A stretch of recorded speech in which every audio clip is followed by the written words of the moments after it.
welcome to the MMA Roadshow episode number 67. My name is John Morgan.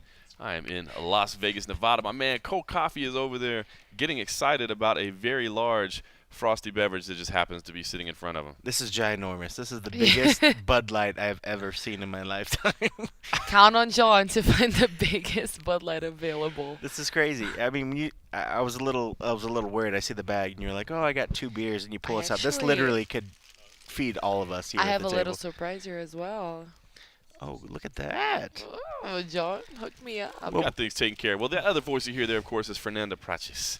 She is in town with us, and she was here for what has become an absolutely insane night. We were, let's just say how this night played out, okay? We're recording a day early, and we were thinking about doing this anyway because normally we record on Thursday nights, but of course we've got a fight on Thursday night, so there's a lot going on. So we thought about doing it on Wednesday night, and then basically in the course of a few minutes, it was determined that we would have to do this on Wednesday night because this is one of the craziest nights that I can recall. Jon Jones has been pulled from his UFC 200 fight with Daniel Cormier just days away due to a potential anti-doping violation with USADA.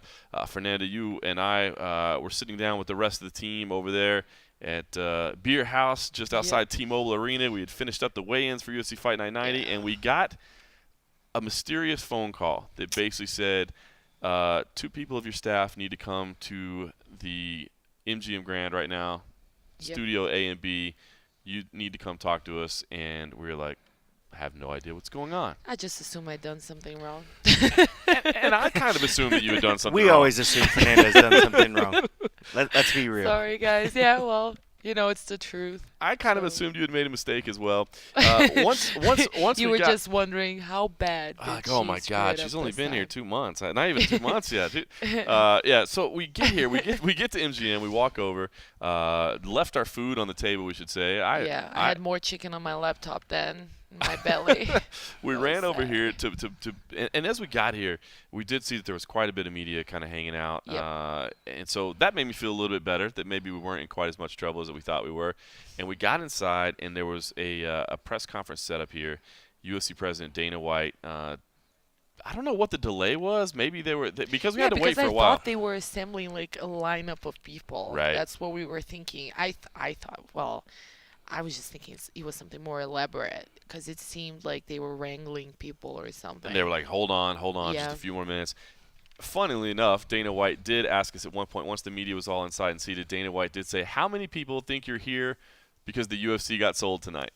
Did anybody raise their hands or say something? The young Mike Bohn over there ballsy move. Threw his hand in the air. I mean, is balls a swear word? I'm trying to cut back. We should say Fernanda Prates, of course, is mentally scarred by the people that reached out to her on social media and said that she cusses too much in the last podcast. So she has been mentally scarred for life. Yeah, I'm trying to just, Don't let them change you. Be you, Fernanda. Yeah. Be you. You do you. Do you. I'm Do you. still That's the me. feminist way. Do Yeah. you. Fuck all those balls. You see, you can say it because you're No, because I actually I get it as well. I get a lot of crap for cursing as well, and I've tried to curb it. Is crap bad? I'm crap's fine. Crap's fine. Crap's fine. Because I don't know if you guys notice, you assholes. This is my is asshole okay? Is asshole fine or? It depends on how you use it. Phrase it in a sentence. You asshole, you're an asshole. Really. That's a perfect sentence. That's a perfect use of that word. Yeah. Your English is amazing, by the way. Thank you. So, I'm just trying to navigate this the best way possible. I don't want to offend our listeners. Well, this is one of those days where I think so much stuff has happened. It's already the craziest week for when something happened. I think there's probably you're not the only person that was probably throwing a bunch of bad words out today. Thank so you, I can it's only really imagine. nice to have you back.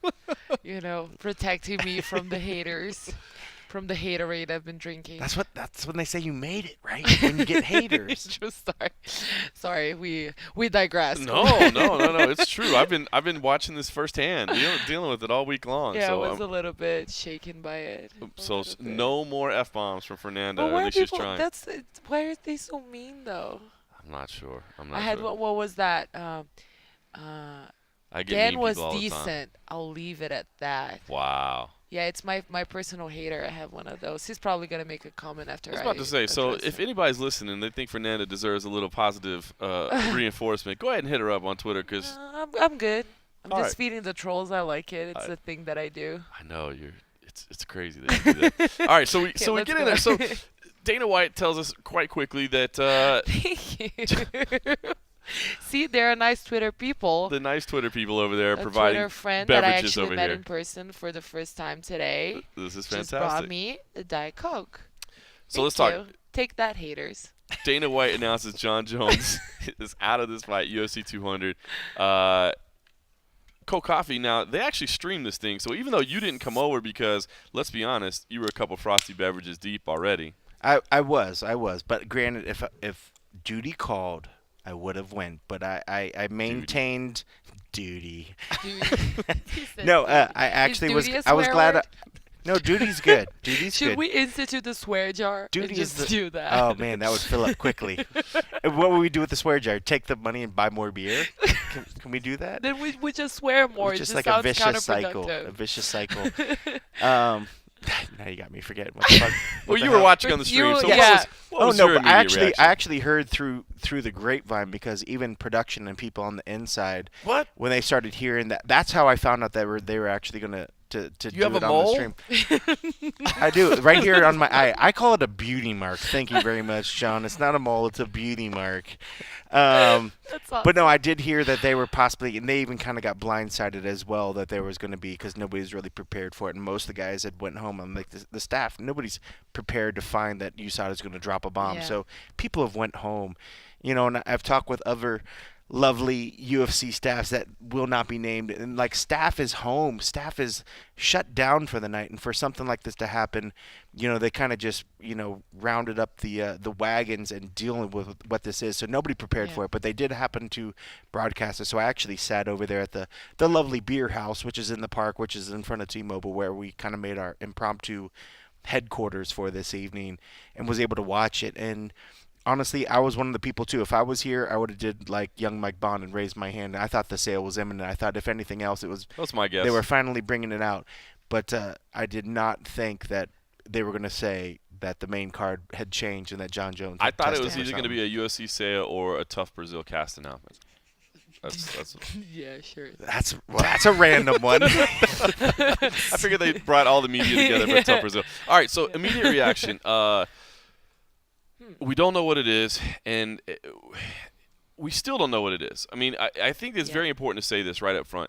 We know it's out of competition. We know it's out of competition. He couldn't do it out of competition. Which so means it's not a drug of abuse. Yeah. Because Well, when it's is out in of competition? When does in competition start? a few days before. Yeah. What was It's it, only like a few days. 48 It's not 30 hours? days. Right before the weigh-ins. Yeah. Oh, okay. Yeah, so you're not talking about much time at all. So that's the only time drugs of abuse are tested for. So Yeah. this was a performance-enhancing substance. Well, So I was gonna well, say, we 'cause that should takes mention weed that off the first time table, he right? was- It does take weed It- off they- the table. I was It takes thinking it was cocaine weed. off the whatever, table. yeah. I was talking to our lovely Irish friends over here, who are wonderful Twitter people and fans of Fernanda, for all you haters. Who are waving I thought to us that right was now. that It's was my adorable. guess. That was my guess. Yeah, was so weed. it can't be weed. It's out. It's not going to be weed. So it's got to be a performance-enhancing substance. Yeah. That said, though, he does have a right to get the B sample tested, and I Yeah. do feel like we've had a lot of instances lately where people have proven that it was tainted supplements. Well, and it's tough too. I mean, he has plenty of money, I guess, because we've seen the whole Frank Mir thing that just recently happened. Yeah. Where now, if it's a matter of he wants to do the B sample, now he has to pay for the testing or whatnot, or is this something that possibly Dana and those guys will take care of it just for the fact that it's, one of their interim champs? I mean, I don't know if he's going to get favoritism over something else, but I would hope that he would do what's necessary to extend all of his options and go out there and do it. I would assume so. I mean, he's got the money, but it's just crazy because we just had the whole Frank Mir thing happen. He's like, I'm not going to go that route. I'm not going to test. I'm not going to waste my money. And now we're at a situation where I would think that he's going to use every option that he can to clear his name and possibly not face anything that could be up to like 2 years. Up to And 2 then, years. And then we get 2 years. You got to immediately take the belt away from him. You got to do a whole slew of things, I would imagine. Yep. And who wants to think about that? It's like we just welcomed him back. You saw the crowd. The crowd loved him. They were so excited to see him. And then this. And I know you'll hear later on because I chatted with some of these boys. They're not happy about it. I mean, I think a lot of people wanted to hear him and want to believe in him and want to give him every opportunity, and then this happens, and it's like, you fool me once, shame on me. You fool me twice, it's like, F you. It is. Twice with Jones. I know. Yeah, he said F you. See, guys, F or expletive. I'm working on it. You could do that. That's such a big word. Expletive. It's how we roll. MMA you sound better when you say it. Expletive. Expletive. It sounds sexy. Expletive. Yeah, it doesn't sound the same. Don't sell yourself short. You sound very sexy, kid. Wow. Sorry, I shouldn't say that. I met your girl. It's just pretty awesome. It's the giant Bud Light I'm holding. It's true. Sorry. It's aphrodisiac. Is this your Bud Light, or you're just happy to see me? All right, well, as things go down this out, for those that haven't had a chance to hear the announcement from UFC President Dana White. This is like sober me. I know. As we obviously are going down this road right now and re-up on some frosty beverages, let's play the audio. If you haven't had a chance to hear, let's hear UFC President Dana White make the announcement, and, of course, UFC Vice President Jeff Nowitzki as well give a very dry, very non-informative public statement.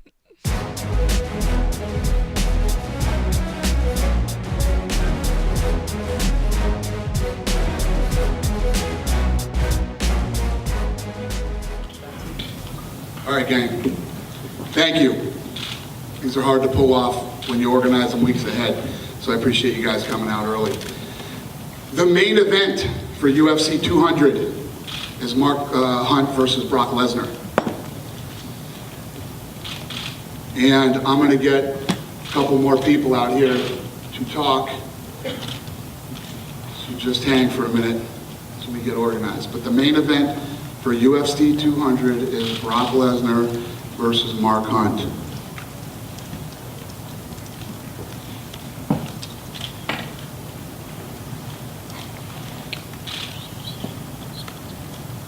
Is that all we get? What's that? So can we? Have a great night. Go back to bed. Drug testing or injury? What's that? Drug testing or injury? Drug testing or injury? Yes. Yes. Go ahead. You ready? Oh. We have mics next to you, so just raise your hand if you have questions. Good evening. The UFC organization was notified tonight that the U.S. Anti-Doping Agency has informed Jon Jones of a potential anti-doping policy violation stemming from an out-of-competition sample collection on June 16, 2016. USADA, the independent administrator of the UFC anti-doping policy, will handle results management and appropriate adjudication of this case. It is important to note that under the UFC anti-doping policy, there's a full, fair, legal review process that is afforded to all athletes before any sanctions are imposed. However, because Jones was scheduled to compete against Daniel Cormier this coming Saturday, July 9th in Las Vegas, there is insufficient time for a full review before the scheduled bout, and therefore the fight has been removed from the fight card. As a result, the 3-round heavyweight bout between Brock Lesnar and Mark Hunt will become UFC 200 main event. Consistent with all previous potential anti-doping violations, additional information or UFC statements will be provided at the appropriate time as the process moves forward. Thank you, guys.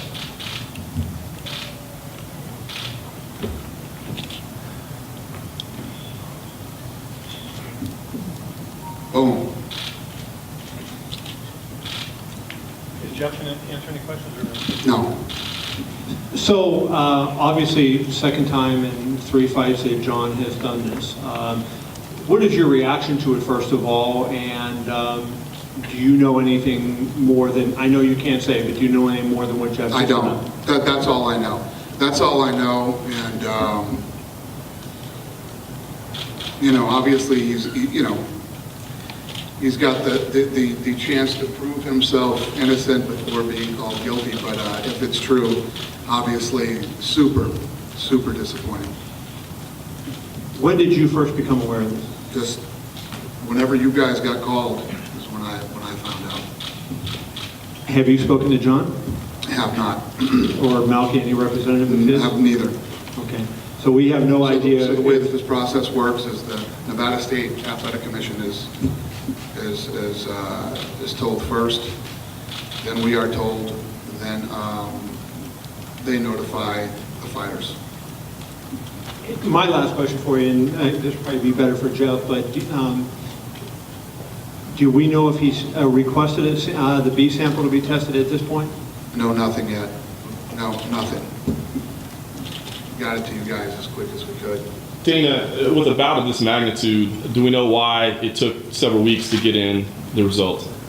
Yeah, I don't know either. You know, when they do these things, when they test, if something pops up, they go crazy and test it numerous times and run it through, you know, whatever they do.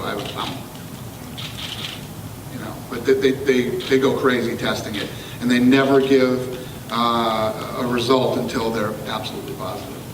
I know the statements that are given out by the UFC are generally pretty bland by nature, but I mean, do we know if this is a performance-enhancing substance? I don't know. That I don't know. It would have to be, because if it was a drug of use, shouldn't be. Right. Right. And I mean, what are the plans with Daniel Cormier moving forward? Do we look at booking something else for him, or is this sitting waiting tight on Jon Jones? Yeah, I mean, that's obviously, this is devastating to Daniel Cormier, you know, not only mentally and physically, he just went through a camp, and financially, this is, his pay-per-view is trending to be massive, so, and he shares in that revenue, so it's devastating to him in every way it could possibly be. Did he happen to provide you guys any statement? He's here. I'll bring him out next to talk to you guys. And obviously much minor details, but the rest of housekeeping, does everything just move up a fight? Is that how the rest of the bout card works? Probably, you know, Joe Silva is in the air right now, so he doesn't know, so I will talk to him when he lands, and, you know, maybe somebody wants to pop up and fight Cormier last minute. Stranger things have happened, so we'll see what happens. I would like for that to happen for Cormier, obviously. You know, listen, when you have the biggest, baddest fight card ever assembled, you know, it doesn't sting as bad when you lose a fight, but it stings real bad for Daniel Cormier. You know, this is devastating to him, his family, and I'd like to make a fight if I can. And just lastly, Dana, how about your thoughts here? I mean, this is seemingly worst case scenario when this whole program was launched. I know you have said that, you know, you're proud of the program, but when something like this happens, does it give you pause to think, have we gone too far? This is the way it should be. You know, we have the best program in all of sports, and this is the way it should be. Obviously, you know, like Kevin, I was at dinner too when I got the call, and I literally, like, Jesus Christ, I must have jinxed myself, because I kept going, everything is going so smooth, everything is going so smooth, and nobody had been hurt. You know, everybody was healthy. So yeah, this was a pretty brutal phone call. How long does it typically take for it to come back and for sure say, yes, this was what he tested? Yeah, apparently he was tested in June. In June, at some point in June, he was tested. So yeah, like I said earlier, when something tests positive, when it comes up, they just run it through a bunch of different tests to make sure. They never give a result unless they've really tested it. And in your experience so far with that, how long has it taken until it finally comes back? I mean, when might we get an answer? Well, now, you know, I think John, again, don't quote me on this, I'm not the guy for this, but he has the ability to test the B sample.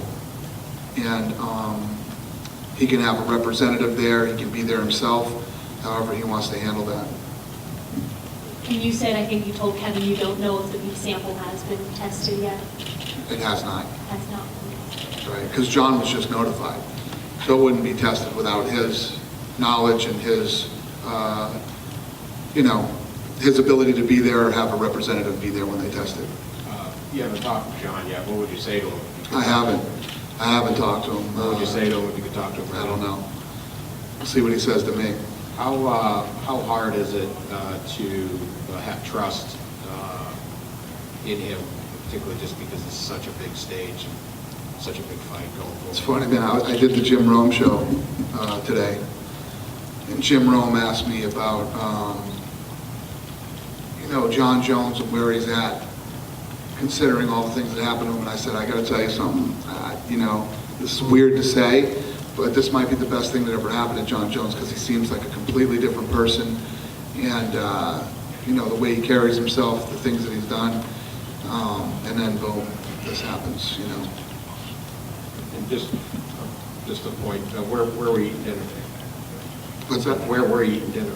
Strip steak. I was at strip steak in Mandalay Bay. Dana's over here. Is Lesnar and Hunt, is that 5 rounds? No, it'll be 3. It'll be 3. Be 3, yeah. And in the event you can't find an opponent for Daniel Cormier, how would will he be compensated? Will he be paid something, or? Well, normally what we do, for the guys that don't make a lot of money, and they go through a camp and they show up, we compensate them. Cormier makes a lot of money. So, I don't know. And just from your perspective, how does this change the next few days? I mean, the card is largely intact, but arguably the biggest fight is off, promotional-wise. Does that change anything over the next few days?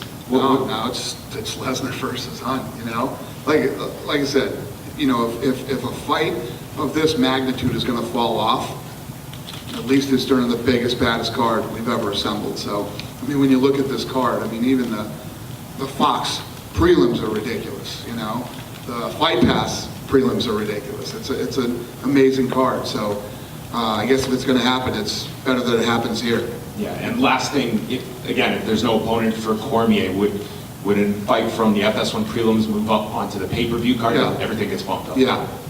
Yes, we will. Thanks. Have you made calls to anybody? As what? Have you made calls to anybody? I haven't called anybody. Other than Lorenzo.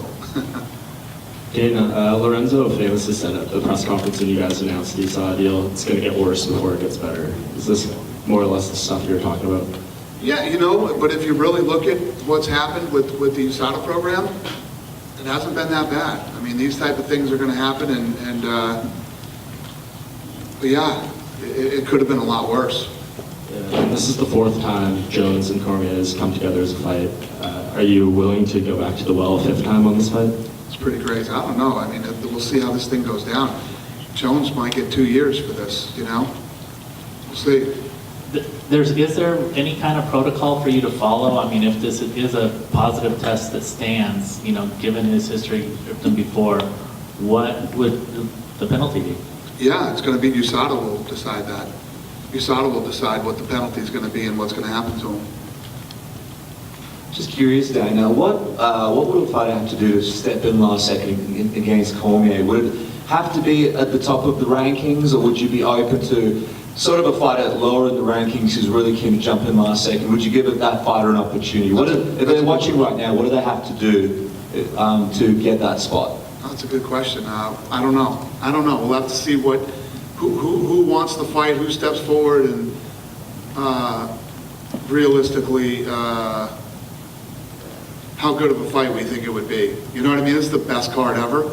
Rather than having Cormier fight somebody that absolutely, positively should not be fighting him, I'd rather have him not fight. Cool? Bring Cormier out? What would you say to the fans? What's that? What would you say to the fans? This sucks. I don't know what to say. This sucks. It's unfortunate. Cool. All right, give us 2 minutes. I'll get Cormier out here.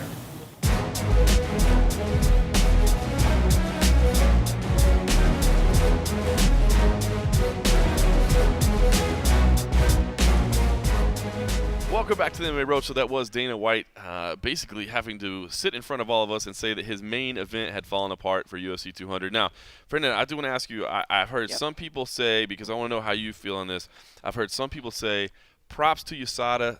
This is proof that they are coming through and they're cleaning up the sport. And then I've seen the exact opposite, where I've seen people actually saying, F USADA, they ruined my event for me. I just want to watch people fight, and I don't care. Though, pick a lane, guys. Of course, to me, it's a big, big testament to how serious they are. And this question was asked because that's as bad as it gets when it comes to UFC 200. Yeah, this is, and we've had bad situations like these happening, and every time we would say the same thing. This shows they're serious about it. Like, if there were any ways to cover things up, if they had any interest to do anything shady about it, that would be the occasion in which shadiness would ensue. Absolutely. It's a historic event. Everybody's looking at it, and it's Jon Jones. We were talking about that, how much of a star he is. Like, he's got that it factor. He's one of those guys that he shines above everyone else, and we can't really tell why. It's just a thing that happens. He's that charismatic. He's magnetic. Whatever, you like him, you hate him, you can't deny that the guy's a superstar. And that happens like this a few days before in such a busy week with so many activities. Like, if there were ever moments in time that they could have pulled off something sketchy, yep, today they would have used that. I 100% agree. I think this is a testament to both the UFC taking it serious and USADA being the right people to implement the strategy. Yeah. It's crazy. I mean, it's crazy that this is falling apart. Cold Coffee, what did you think? I mean, you obviously know, working for the UFC as long as you did. I mean, this is devastating. First of all, a lot of people are going to be up around the clock over the next couple of days, redoing graphics packages, redoing video plans, redoing everything. This is pretty insane. It is, and I won't throw my man out, but I know we was just hanging with different other staff members, and I know that how much it affects their family members as well, because a lot of these people, like I said, they've went home. They've worked so hard to build up for this event, for something that happened this close out. They've already worked probably 10, 15 hours today, and then the fact that this happens and they have to go back. And when you think about the scale of things, especially even just like artwork and videos that have been created for this thing, they have to go back and rebrand and redo all this stuff. I mean, and artwork, it's not just Vegas, it's not just this local event. They've been promoting this event and promoting this pay-per-view all around the world. So the fact that there's video pieces and other stuff that they need to immediately take down, redo, try to recreate these things and rebrand everything, and it's not small work. It's not easy work. It's not, I mean, granted, I think everybody could take their phone out, start the camera running and do a video and say, hey, I'm a videographer. That's not how it works. And and you could do all these things. So the work that it takes to put all this stuff in takes weeks and weeks. And the great thing about the UFC and the staff is that they start to get the schedule in advance, and they start working forward. So they're always working towards these events. But the fact that when you have these last minute things, just when the guys think that they can kind of sit back a little bit, get ready for the show because there's already enough stuff fight night, then to go back and think that we have to recreate everything, the video elements, even just the spot when they lay the show out. The show is broke down. They have all the video elements, all that stuff. Now there's subtractions. There's parts where the commentary was going to talk about certain things. It was going to talk about the main event, going to talk about it. They have to scrap all of that stuff and start from scratch and redo the stuff. So, and John Anik was even tweeting about it too and saying that, the amount of work that it takes for the production staff to put these things together is when not they were already easy. stretched thin. When they were already stretched thin. 3 events is nuts. I mean, if you remember, we did 2 events last year, and it felt crazy to throw a 3rd event. And now, at the very latest moment that you possibly can, let's just take the main event out. The main thing that we've made everything about this event about, and subtract that. In a sense, you're starting from scratch, but you're expecting your staff to swap that around in a matter of hours and moments to do it. And I feel so bad for these guys because I know how hard that they already work for these things. And now you probably have people now that were back home and enjoying their time at home now that are waking up, pulling out laptops, starting on artwork now so that they don't have to drive back into the office and start doing this all over again. So I feel so bad for him, but it's one of those things. I mean, that's the nature of this business, and it's tough to see it happen because I know right now there's a ton of people right now tapping away on keyboards who should be asleep right now enjoying themselves. You were in a unique position because you were at Beer House, so you were around some fans as well. Yeah. And I got to wonder, from that point of view, I mean, from our point of view, it's a little bit more work, a couple more stories we got to write. It's a little bit different night on Saturday night, some fights together, but you were sitting there with the fans.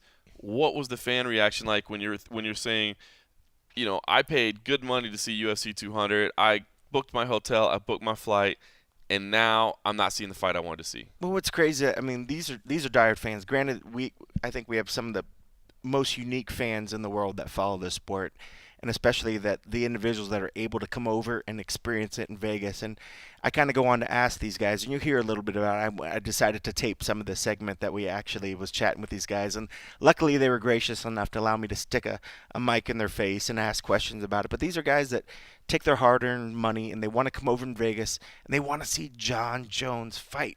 And the funny thing about it, or I guess the sad thing about it, this is the second time they've tried to do this, and it fell through the first time. So here it goes again to try it again. And the last moment, you know, I'm like, hey, guys, there's a press conference coming. I bet it's going to be that the UFC's for sale, you know, and we're chatting about it. And then all of a sudden it's like, oh, hey, the main events. And they're just like, are you serious? Are you what? So I go on to talk to the guys a little bit and kind of get their feel, because these are diehard fans, and these are guys that pull for Jones. They want to see him do well, but you can only take so much. So it's interesting to hear their perspective, and these are Irish fans that have come out, and it's funny because these are also guys that, of course, they like that Irish guy that I impersonate so well, but they actually have a call to action, which I don't know if anybody else has been saying, but you know, they like to, you know, they brought out the fact that Connor's in town, Diaz is in town. What, just throw him on the card? Just throw him on the card. Yeah, of course. That makes perfect sense. But I said that might be hard because they just sent all their staff to go home and change it to Lesnar and Hunt. It might be rough to say, hey, guys, by the way, we got another press conference tomorrow. Breaking news. But if you guys want to, it's a good thing UFC fans aren't crazy. But if you're excited, you want to hear the interview? Let's hear it. All right, let's hear a little bit of the discussion with some lovely Cold Irish coffee, fans. Man on the street.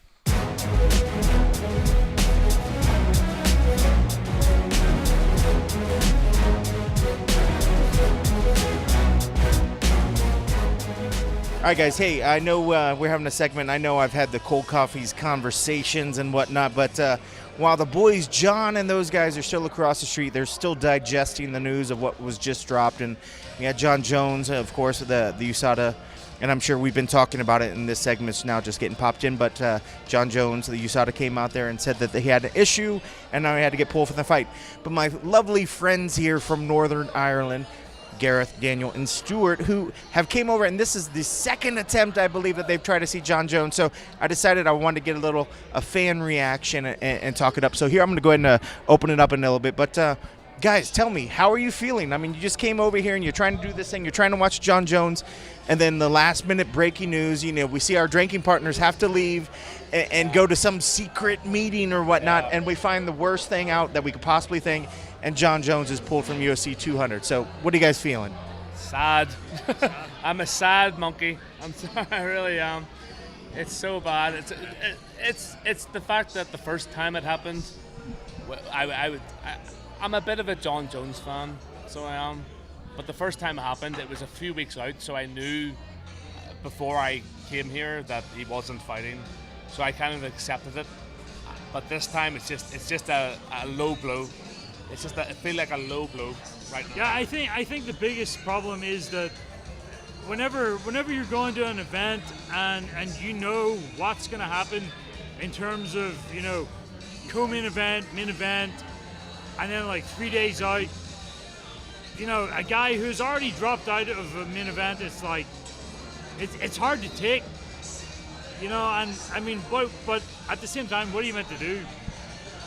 I just can't get my head around it, to be honest. For someone who is already in the midst of controversy, to come into such a big event as well, when the eyes are on him, to do something like this. And to be fair, we don't know the extent of what's happened. Like the whole drug thing, like it could be some random small thing that's happened. I don't know. But it just seems like, why would you not be 100% careful? And he was tweeting this morning about how he was 100% sober.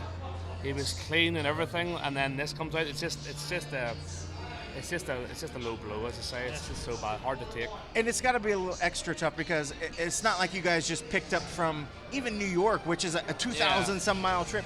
I mean, what is the distance from here to where you guys came over from?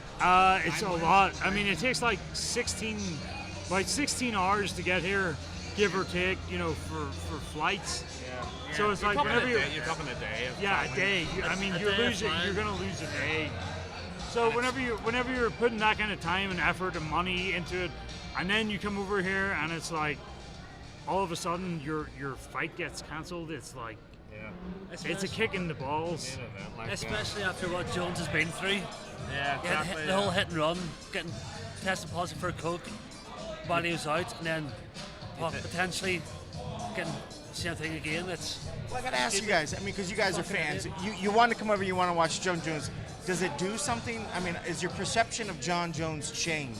Yeah. Now that the fact that you've traveled, you tried multiple times. He's went through everything he did. He kind of came out there and said, "I've learned the errors of my ways, guys." And now this comes out. I mean, is the perception, is the feeling for him changed? Well, what I'll say is that whenever he first came out and said, I've changed and I've done all this shit and I'm more Christian and all this shit.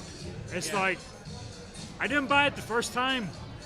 I'm not buying it this time. It's like, if he's gonna turn around and say like, my partying is done and and then he's gonna fail another drugs test. No, fuck him.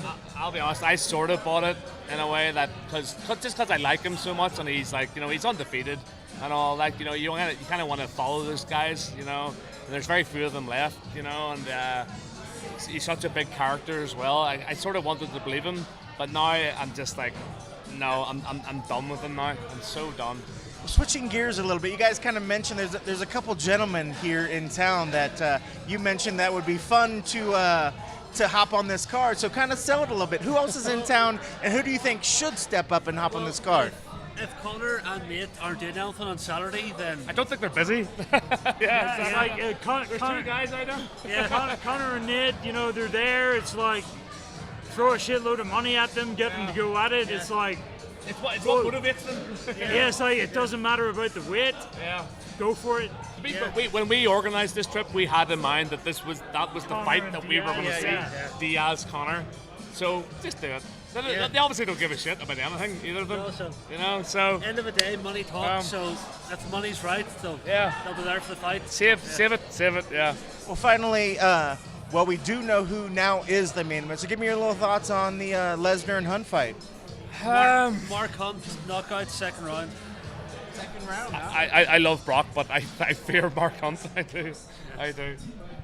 For me, it's like, Brock Lesnar doesn't like getting punched in the face, and Mark Hunt makes a living out of punching guys in the face really hard. So I gotta go with Mark Hunt, first round knockout. Very cool. And finally, another thing I wanted to ask, that you guys have taken time. I love when I'm able to go to other countries, especially Ireland and other stuff, to watch a fight. Give a little bit of feedback of what it's like for people that have never seen Fight Week or Fight Night in Las Vegas. What is it like here to watch a UFC fight here in what I would call the fight capital of the world? Okay, first of all, it's really fucking hot. Yeah, like, it's really hot. We're from Northern Ireland. Yeah, but other than that, it's like, it's awesome. I mean, there are fight fans everywhere. You're surrounded by people who are, you can stop and talk to anyone pretty much about the various fights that are going to be taking place. But yeah, I don't know if I mentioned, but it's very hot. No matter what bar you go to, what restaurant, there's always an MMA fan to sit and chill with, chat away. Yeah. Does the Irish accent work for the ladies? Are the ladies digging it? If they can understand the accent, if they can understand it, then it works pretty well. If they can't understand it, then you're kind of screwed. But you do what you can. Do what you can, yeah. Fair enough. Thanks so much, guys. I appreciate it very much. Fuck you, Jones.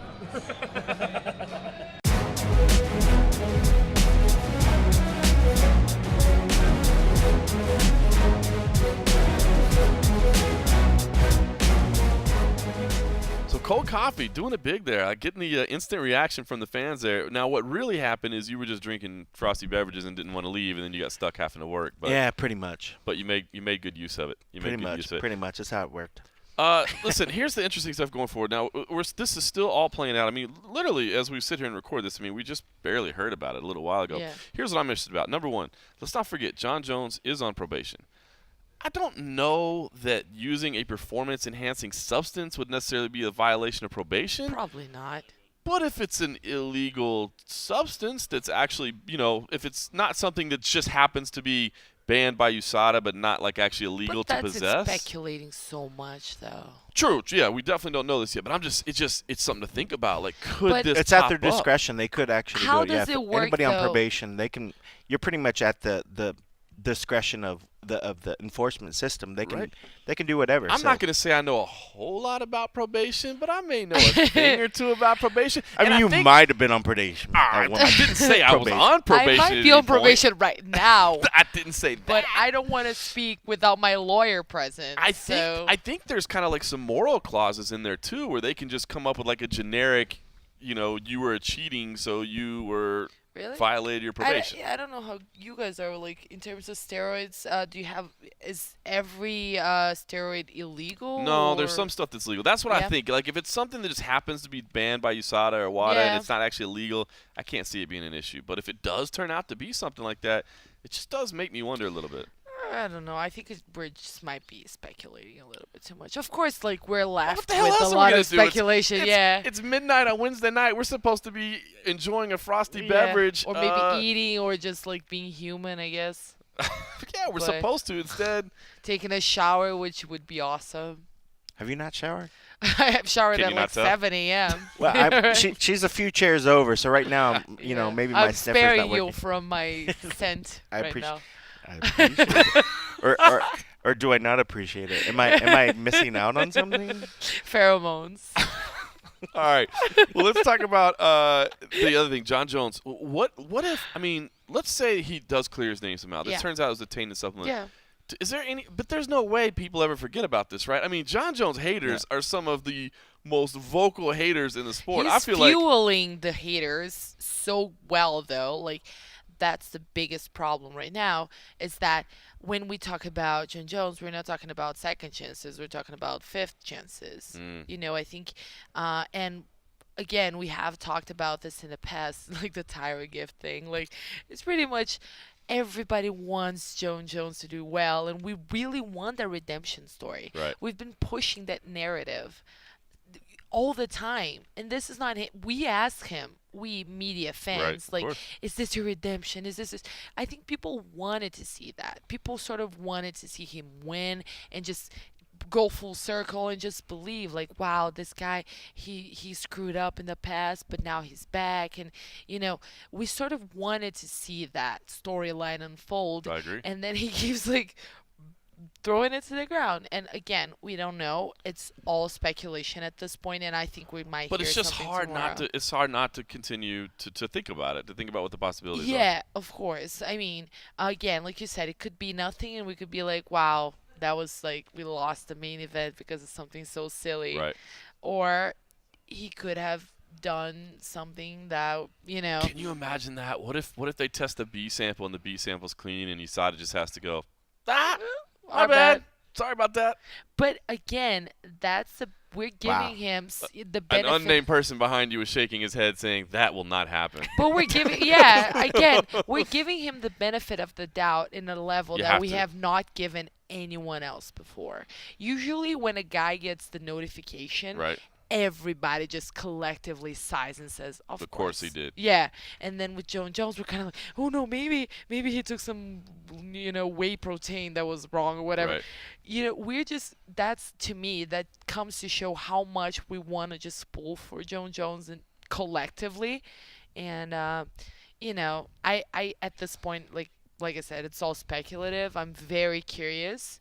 It's one of those, it's a telenovela, basically. I just kind of want to see how this one goes. It is, and it's going to continue tomorrow morning. As I said, just really about 8 hours from now, to be honest with you. But we just received an email not that long ago that says Jon Jones, in this room that we're in right now, will be holding a press conference tomorrow morning at 8:30 a.m. We might just sleep here. Might as well. Should we even go anywhere? Let's just hang out here. I mean, until we get, you get home, we get to our hotel rooms until we change. It's going to be so really much. a waste of time. We might as well just stay here. The carpet seems nice. I don't think know. it might just She hang out probably here. should shower.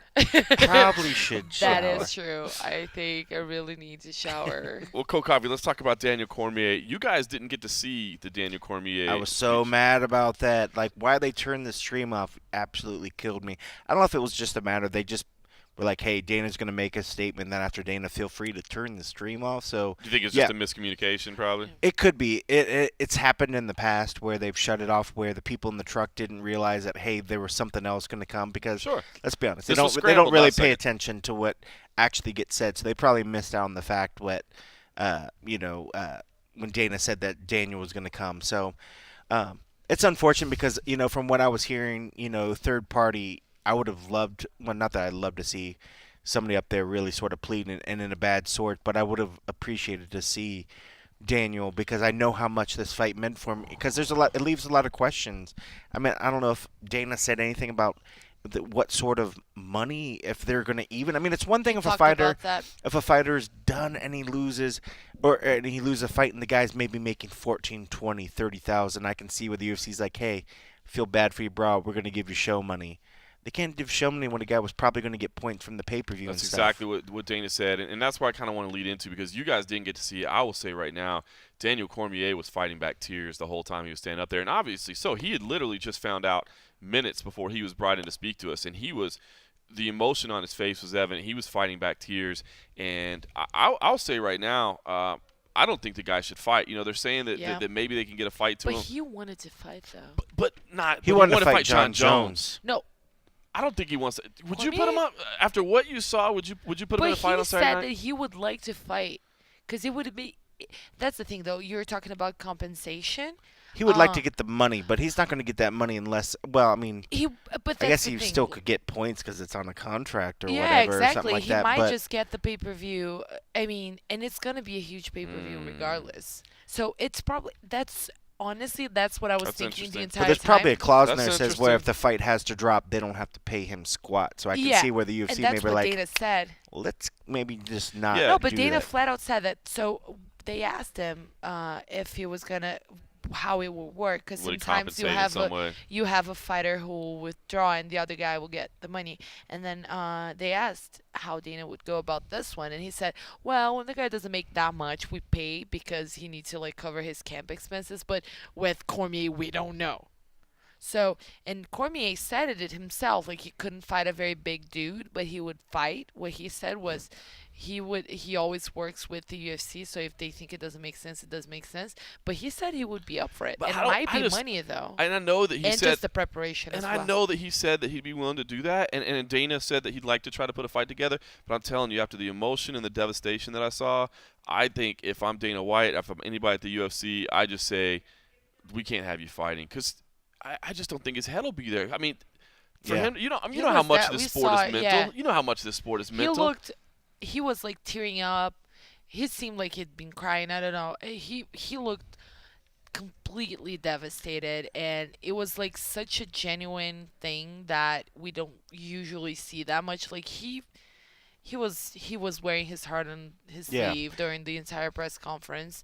But to me, I really don't like those fights that seem like they were just kind of glued together in the last minute. And there's just not one that stands out where you go. With a guy who's such a high level dude, to me, this card is so good, it's so solid that they don't need to do that.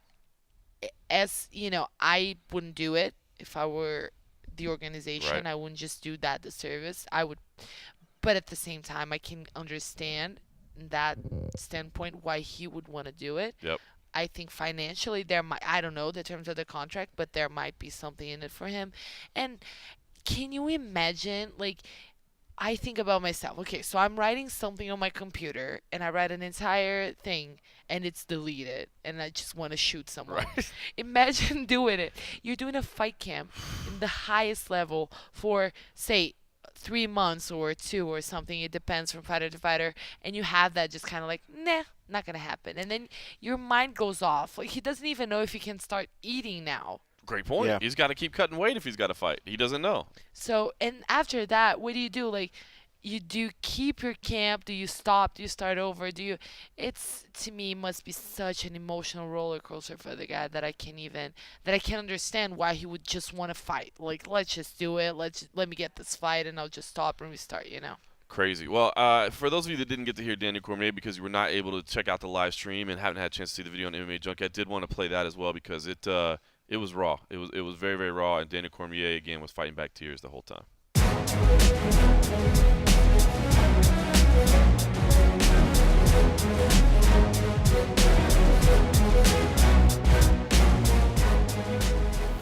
What's up, guys? DC, can you explain your emotion when you heard the news? Very disappointed. I worked really hard to prepare for this, and you take care of what you can take care of, and that's what I did. But more than anything, just really disappointed. We obviously don't know. He has the right to test the B sample, so we don't know what the outcome is going to be. Were you believing the success story that he was showing? A lot of stories were talking about his resurrection and how he had worked with a crisis management PR person to kind of turn his life around. Were you seeing that up close, compared to what you saw him the last time you guys went through this?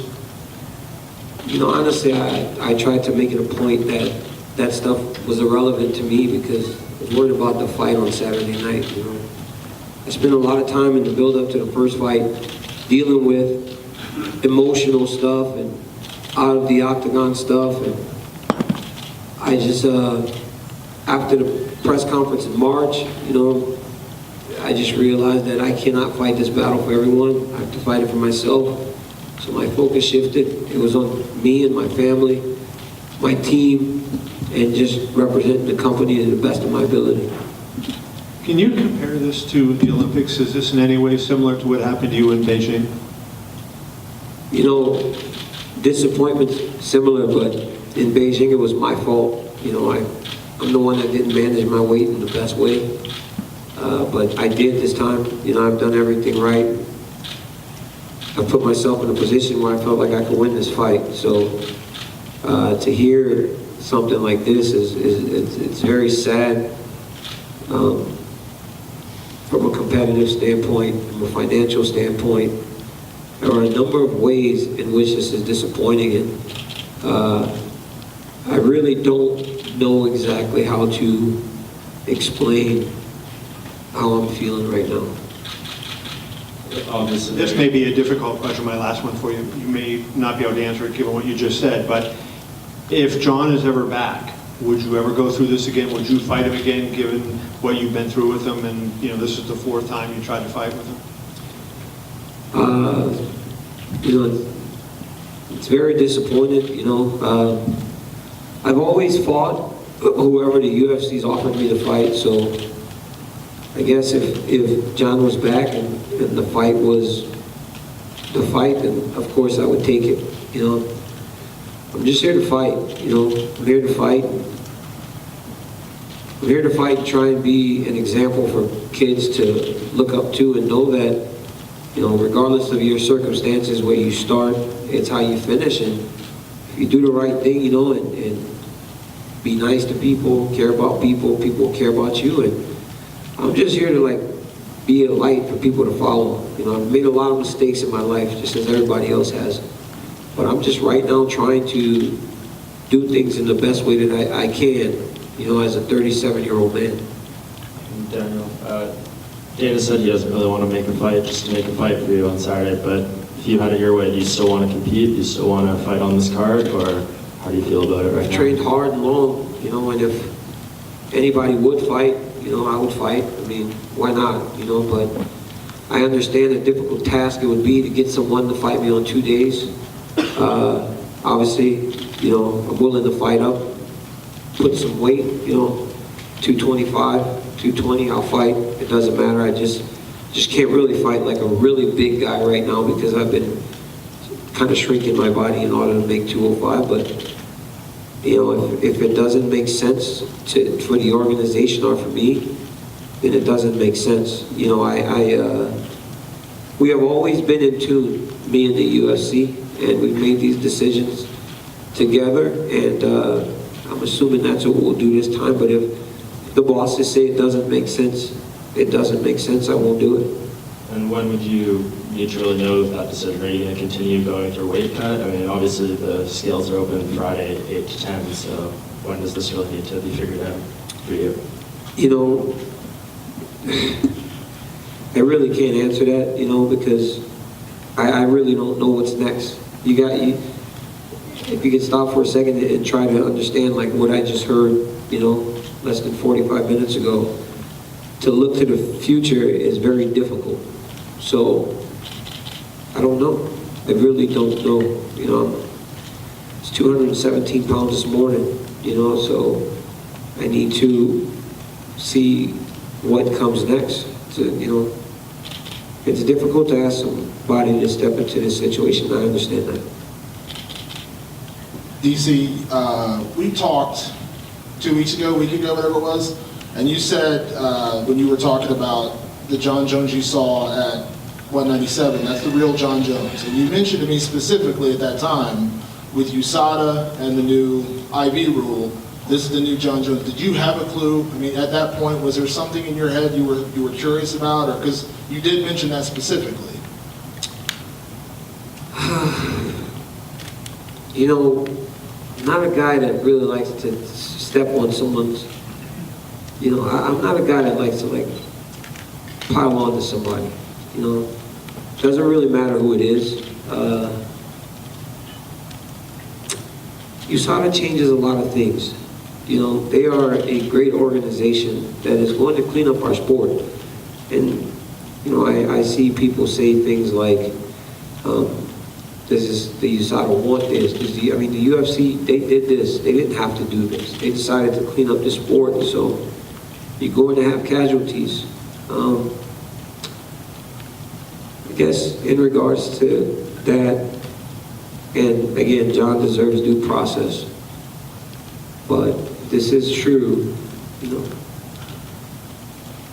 If a guy that's going to do something that affects you negatively a month before your fight, there's a pretty good chance that that person will do things to actually enhance them too. So, I mean, take that for whatever it is, you know, but he'd never failed before, so there's no reason for me to say that he was going to. But I don't even know how to say this, because I don't even know if I don't really know what happened, honestly. So I'm just here answering questions because I'm open, you know, I'm an open book. I know it's also fresh in your mind, DC, and this is probably a really hard question to ask you, but I mean, you know, we know the standard suspension is 2 years. I mean, that's a long time. I mean, do you have to allow yourself a little bit of time to kind of deal with this, or do you have to kind of put Jon Jones out of your mind for now? Because, I mean, we don't know how long this is going to take. He could be gone for 2 years. That's a long time. You know, again, it's very difficult to answer, but I've got to move forward. This chapter in my life has been dragging me, and it's made me ugly. And it's not me normally. You guys have seen me over the course of my career, and some of my behavior in regards to that young man is very different. And I guess we'll see what happens in his appeal process. But as of right now, I've got to move forward. You know, I can't live in this space right now. I've got to start to move forward and start to clear my mind of anything in regards to him. Last question, and this might be again, kind of a follow-up to that, maybe even Dana can weigh in, but, you know, if UFC 200 doesn't come together, and I know, like Dana said, we don't want to just throw you in there with somebody, you know, how quickly do you want to fight? I mean, is that like, you know, are you going to, I mean, is there a chance you would change that Glover-Johnson fight, perhaps? Or I mean, how quickly would you want to get DC a fight? You know, how quickly would you want to fight DC? I mean, you just went through a training camp, so. I did, you know, I went through a training camp. I worked extremely hard. I prepared for UFC 200. You know, this was the big one. This one means everything to me. But once again, you know, when the UFC calls me, they tell me it's time to go, I'll be ready to go. But I'm gonna need a little bit of time. This one stings. You know, this is not easy to deal with. My life has revolved around this for a long time. So this one stings. This one stings a little bit. Did this surprise you, or have you become accustomed to Jon Jones' activities and getting in trouble? Very surprising, because for all that I knew, he looked like he was doing good.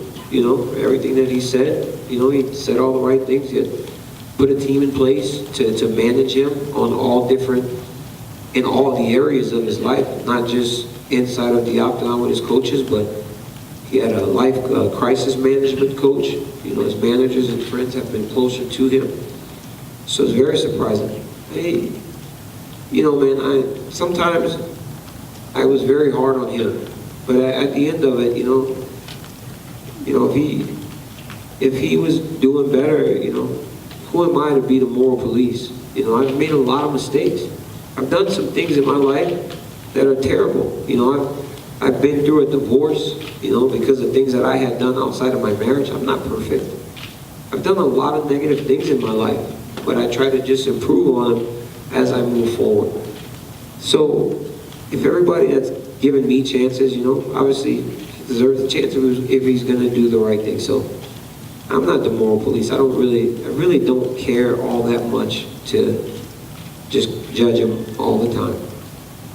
So very surprising, yes. Daniel, where were you when you got this news?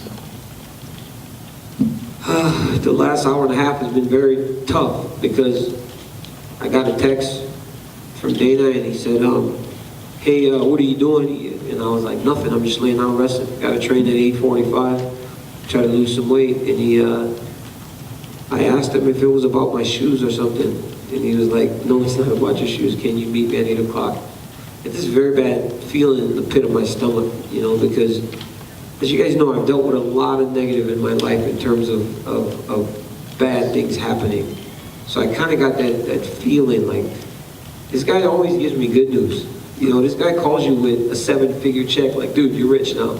You know, he calls you with good news. And the move didn't feel very good.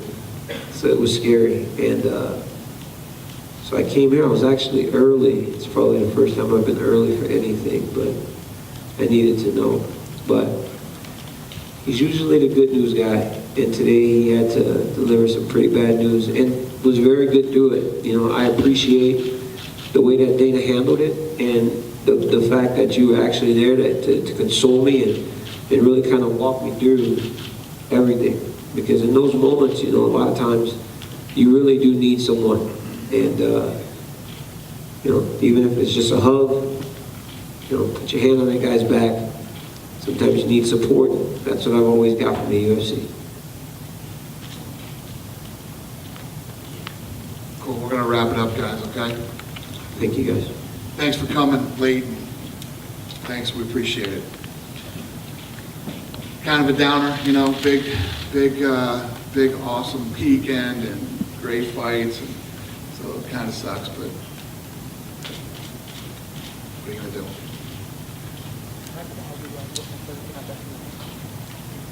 See you tomorrow.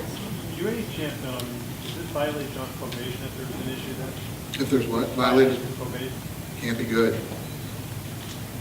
Can't be good. Is there a drop dead date for Cormier at a certain time? Or Oh, for the fight, for him to fight? In terms of when you have to say, hey, we're going ahead with this. And we have to move. Joe's going to land here probably soon. I'll talk to Joe and talk to Daniel and see what we can do. In the haze of all this, I may have missed this, but did you talk to Brock and Mark? Like, what were their reactions to this? Haven't talked to them yet. No. So they don't even know till now? Like, No, I don't know. Brock hasn't called me or his guys, so I bet they don't know. I only talked to Mark through Twitter. So, Dana, off the top of your head, are there a couple of guys that maybe could step in? off the top of my head, no. Off the top of my head, no. But off the top of Joe Silva's head, I'll bet he'll have a couple, you know. I've been dealing with this. And,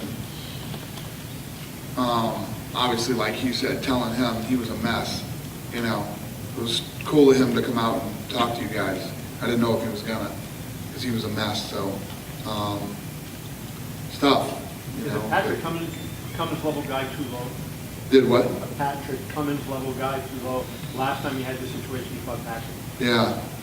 I don't know. I mean, we really got to look and see who's available, who's willing. You know, what happens is when this news comes out, guys start calling Joe Silva going, I will take that fight. So that's usually how it works. When Joe lands, Joe's going to be like, what the hell? Guys are calling me to fight Cormier? This can't be good. He referenced heavyweight. I mean, would you? The pool would theoretically could have, include heavyweights. Would you? Do you think that that's a Well, I wise think move? he said he doesn't want to fight a heavyweight. I thought he said 220. He'd fight up to 220, 220. Is that what he said? He said he can't fight a big guy because he started his weight up at 220, 225. Right. All our heavyweights are big guys. Yeah. So, Dana. Joe Silva just texted me.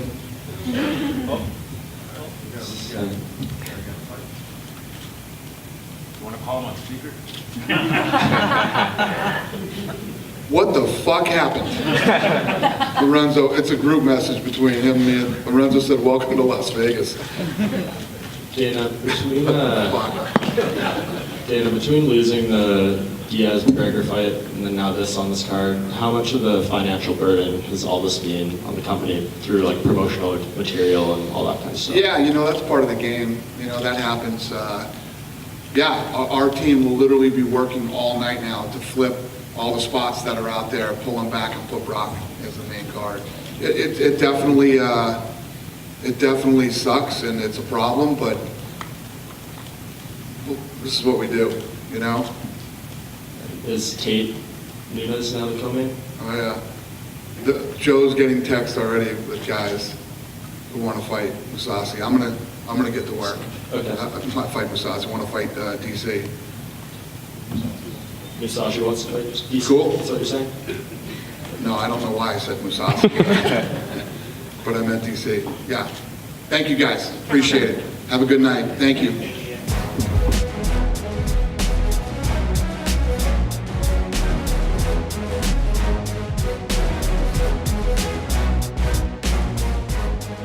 Welcome back to the MMA Roadshow. That was Daniel Cormier going through the toughest night of his life for sure.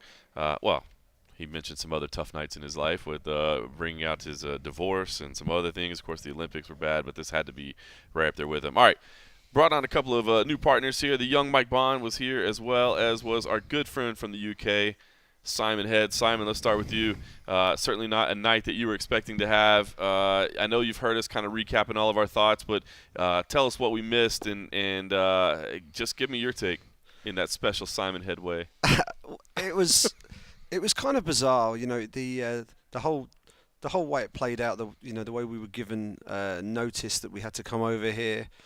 We were walking over here trying to work out what the hell this was all going to be about, and I remember I turned to you. We were stood at the back with our cameras on the tripods, and I turned to you after it all finished. I said, "Well, that wasn't one of the that wasn't one of the permutations we were thinking of." So, I mean, I know you touched upon sort of the impact of USADA, and the instant impact of this is obviously negative because we've lost a massive fight on the biggest fight card of the year.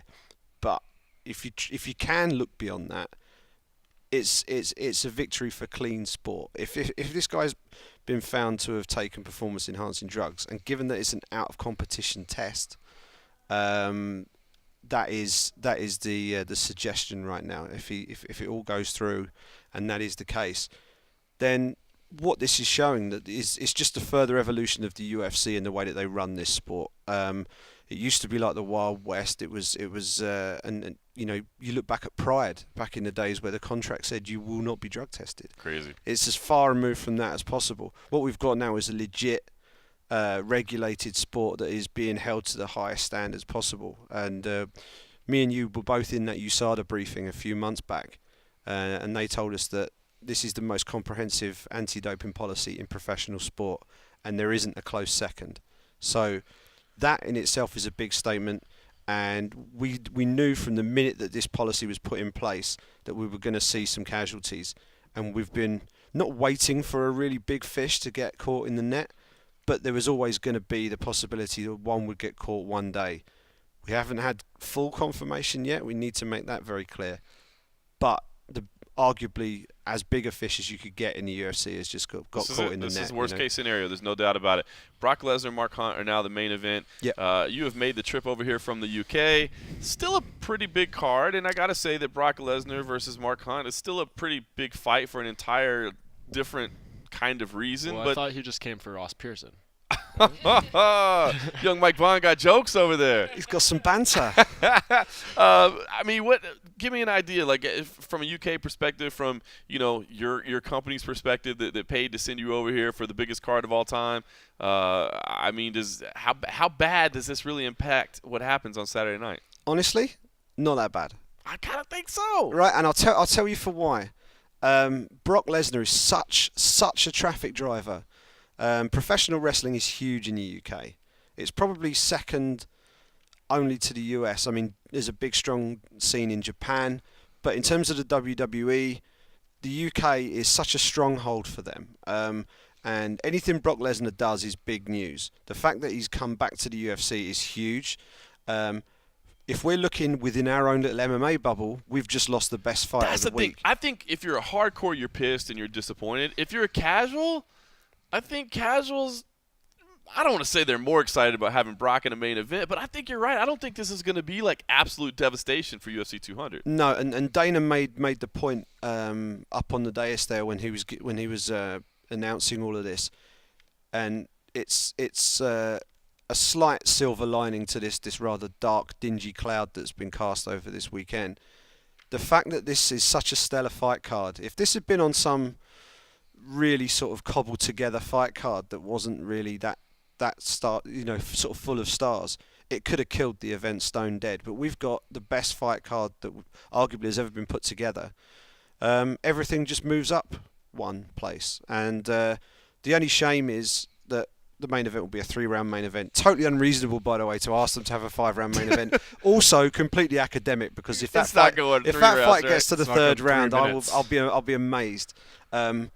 Dan Hardy thinks he's going to go to a second round. I think he's crazy, but anyway, I think we're still going to get a fantastic night. We're still going to get great fights, and we've lost the mystique of seeing the unified light heavyweight championship decided and that grudge match maybe settled. But for me and for my outlet and for an awful lot of people who'll be tuning in, it's just one thing that's missing. But I think if Brock had fallen off if they'd announced that Brock Lesnar had failed a USADA test, I guarantee you that would be doing more traffic right now than a Jon Jones failed test. You're absolutely right about that. Yeah, I think you are. Mike Bohn, give us your thoughts. It's been a busy, crazy, insane night. What are you processing as you've had a little time to think about it? It's crazy, man. It's still evolving. Jon Jones, like you said, we're going to talk to him tomorrow morning, which smart play, I think. I think that's the right move. Get out there right away. Don't let this thing linger too long. Maybe he is going to come out and say, maybe he is going to argue it was a tainted supplement or something like that. We have no idea what his reasoning is going to be. But, I mean, you mentioned Simon coming out here, covering for The Sun. I'm doing a lot of work for Junkie this week, but I'm here technically for Rolling Stone. They've invested a lot. Dropping. Look at this guy out here. He's like, I know you've got this tiny little publication. Yeah, hold on. We should drop that name right here. But, this is an event. We had a lot of staff coming out, so I had to kind of look for someone else to get credentials under and to fund my trip and all that stuff. And they've invested a lot in Jon Jones. I went out there in February and did like a full day with him, a big story on it. I had a story ready to drop tomorrow morning on him, and, that kind of hurts. It definitely hurts, the you perception. Lost your story? That does suck. I hate when that happens. Yeah, it happens. Seems more and more often now, but with all the main events we lose and stuff. But yeah, it's a big blow to this card, I think, because from what I can tell, his articles and stuff, he usually does pretty good numbers for that side of it. So it was the main event. It was the UFC trusted Jones to come into the spot. After everything he's been through, they were kind of forced to, I guess, after the whole McGregor thing. That was the most likely option, and I don't even know what to say. It's still kind of stunning. All right, well, listen, it's International Fight Week, and while this has dominated everything that we've talked about, and rightfully so, this was a busy-ass day. We had a. It's kind of weird to think about that. Not like 12 hours ago, we were actually talking to Jon Jones and Daniel Cormier and Brock Lesnar and all those folks at the press conference. But I didn't want to talk about that. I wanted to talk about the media day where can we just say that Diego Sanchez absolutely stole the show? And let me get your take, Mike Bohn, because I'm going to play some of this amazing Diego Sanchez audio in a second, but just help set this up a little bit. What exactly occurred while you were speaking to Diego Sanchez? Well, we walked over, and he was already in the zone. We're on limited time. I think we only had a little over an hour to talk to they had 16 fighters in the room or something like that. So you kind of have to pick and choose the people you want, and some of them have large groups around. Diego, for whatever reason, only had 1 or 2 people around him at the time we approached him, and he was already in full-on rant mode, going off, just saying how he feels so amazing for this fight, best weight cut he's ever had. You could go on and on about all the things he was saying. He's going to be a champion again. He's going to do this. He's going to do that. And you just ask him one question. It's classic Diego Sanchez. You can ask him one question. I think the interview we did was about 15 minutes, and I think I asked him 3 questions the entire time. So, that's Diego. If you've been in the sport for a while, you've talked to him many times. It is who he is. But today there was an extra layer to the Diego Sanchez nuttiness and just everything he was going on.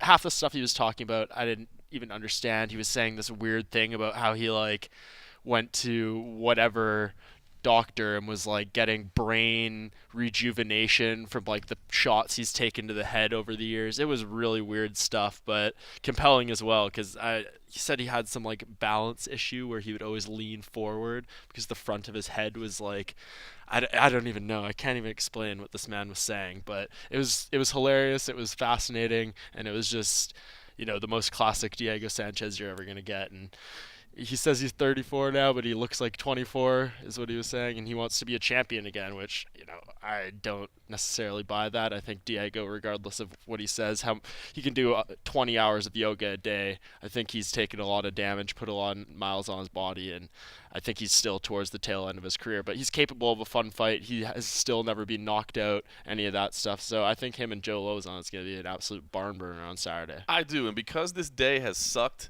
and this evening has sucked, and this weekend is just going to be insanely even busier now, I figure what better thing to do next than to just play all of Diego Sanchez in his glory. So just sit back, and if you're a little bit bummed out about what's been happening, listen to Diego Sanchez.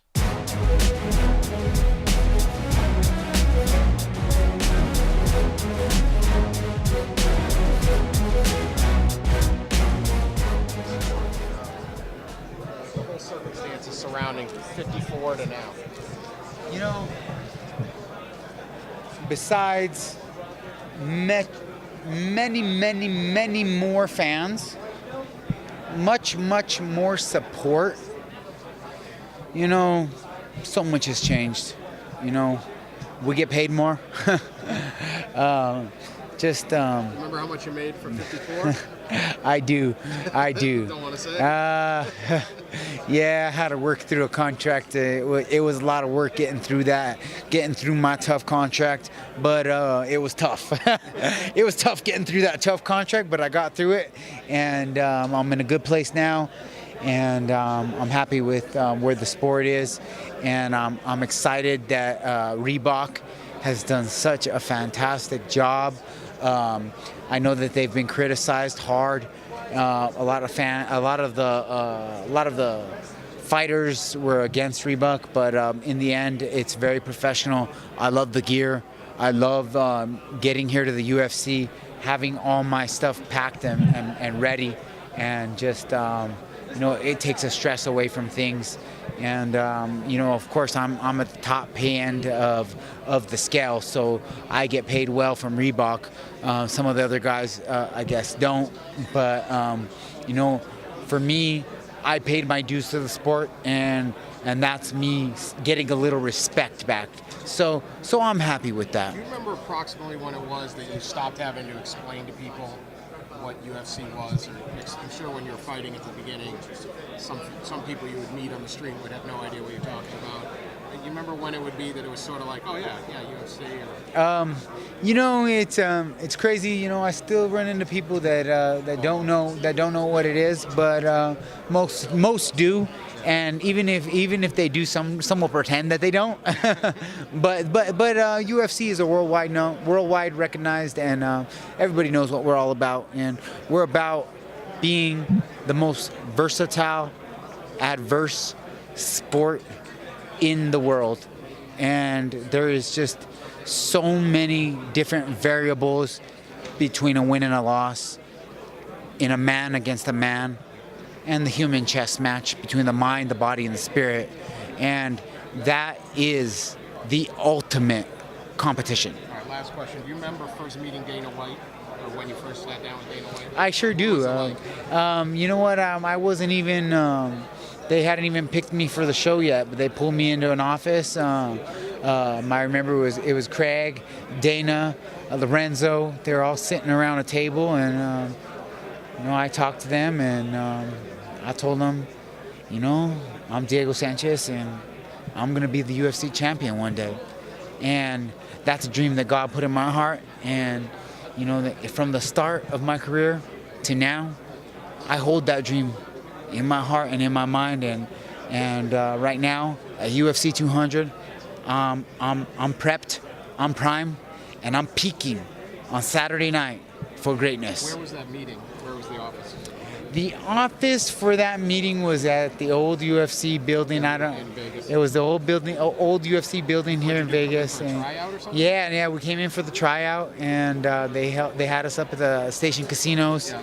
And they drove us over to the UFC office to do some interviews, and then they pulled us into the office and talked to me, and I was a Burke boy, born and raised in the trailer park, fighting my way up, and I still remember walking in there with my bandana and my big belt buckle, and just telling them, I'm your guy. I'm gonna win this show. And they just smiled, and they said, all right, and on to the next guy, I guess. They didn't know. All I know is that if it wasn't for Charles Lewis, I probably never would have been on that show. He was the one that was backing me. He was the one that was telling Dana, this guy from Albuquerque, he's an animal. You've got to get him in there. He's a welterweight, but just put him in there. He's an animal. He's going to do big things, man. Put Diego in there. Get him in there. Get Diego in there. And, rest in peace, Charles Lewis, Mask, a.k.a. Mask. If it wasn't for him, I probably never would have made it to I never would have gone on the Ultimate Fighter, been the first Ultimate Fighter. I believe I still would have made it to the UFC.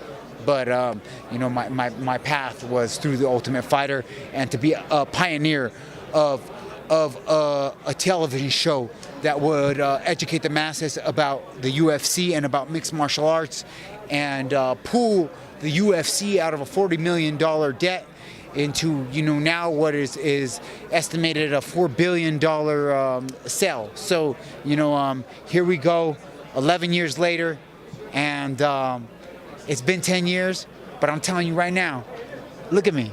I don't look 34. Hey, and I do not feel 34.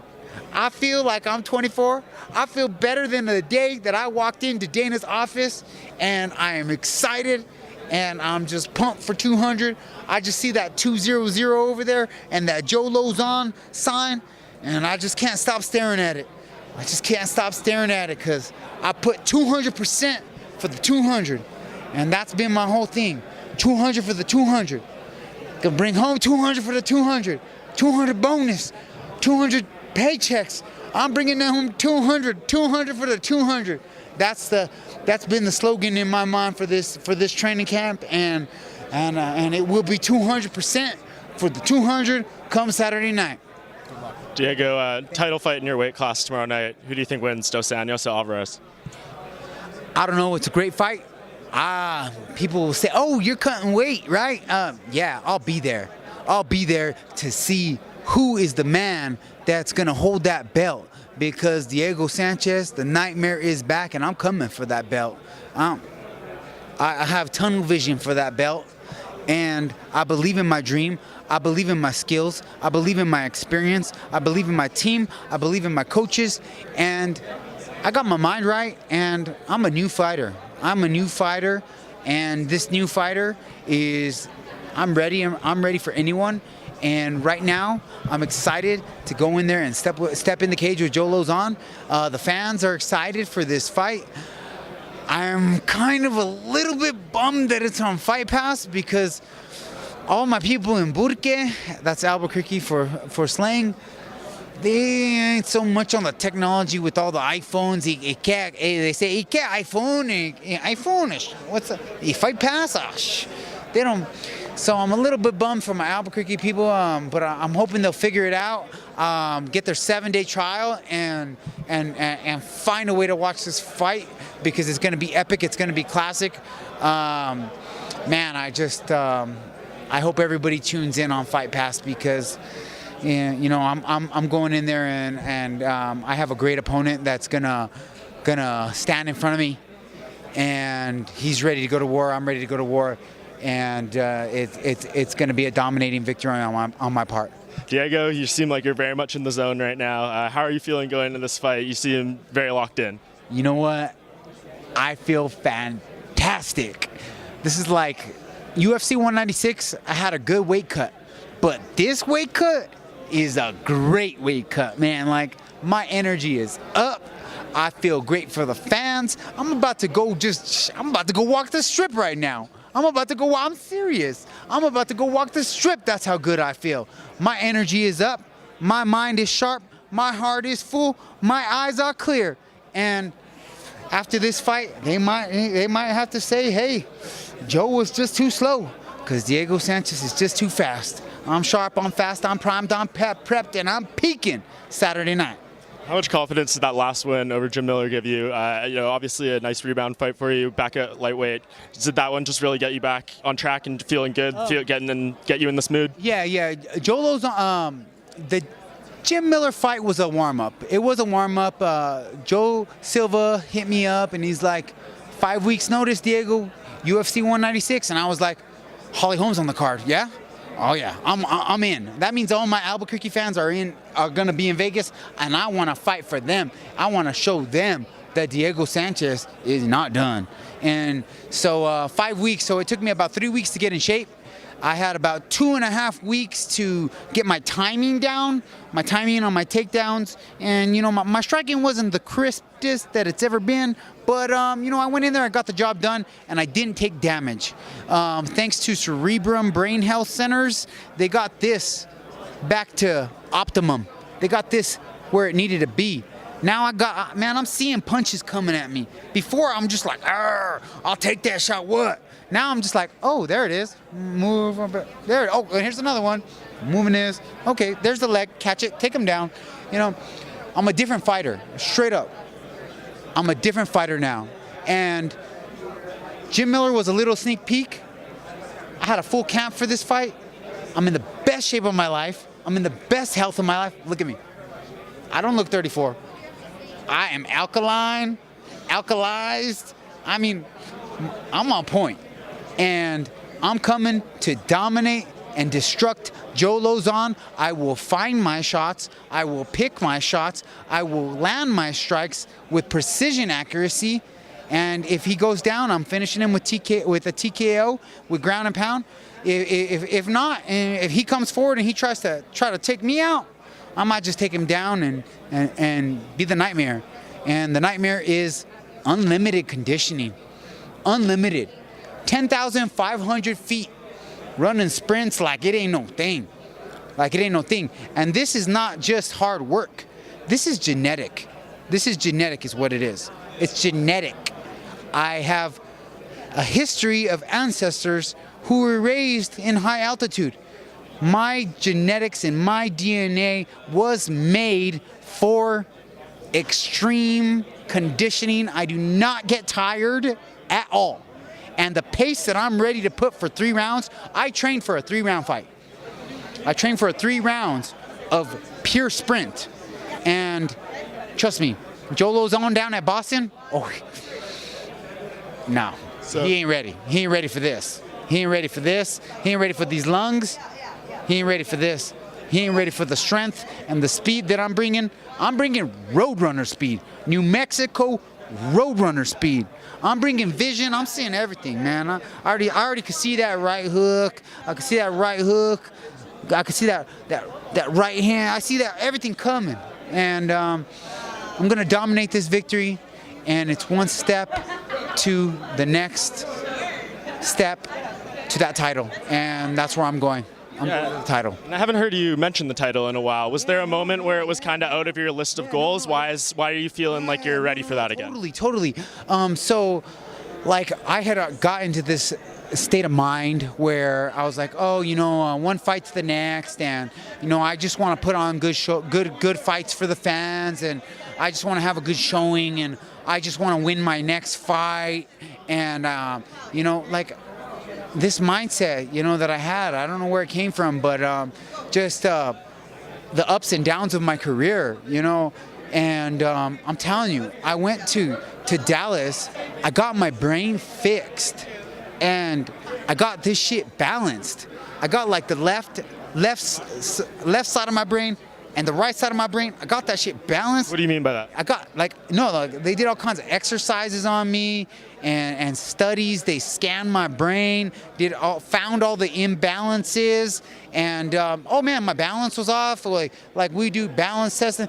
By the time I left that place, we had a diet where we ran my blood. We did blood tests where we ran my blood for 250 different cooked and uncooked foods. So I know every food allergy I know every food that affects me good. I know every food that affects me bad. And that alone, right there, no more inflammation in my body. I have zero inflammation in my body, zero inflammation in my brain. Inflammation in the brain is what causes most of these people problems. All the sugar, all the wheat, all the dairy. This causes inflammation in the brain. It throws the brain all off. All right, and that's not only the hits the head, throw the brain off too. So like there's like a lot of technology and science that they have developed over the years for the NFL players who go boom, boom, boom, boom, boom, boom, boom. Okay, well, fighters, we did the same thing. So our brains are off. All these other fighters, they ain't doing what I'm doing. I train 3 hours a day meditation. 3 hours a day meditation. I train my mind. I train my balance. I train my eyes. I was in the sauna doing eye exercises, training my eyes, because the eyes are the brain and the brain are the eyes.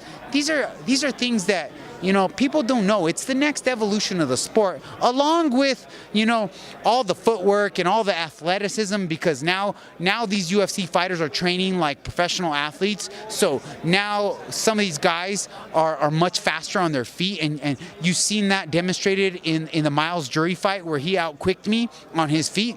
And for 2 years I've been training that, by the way.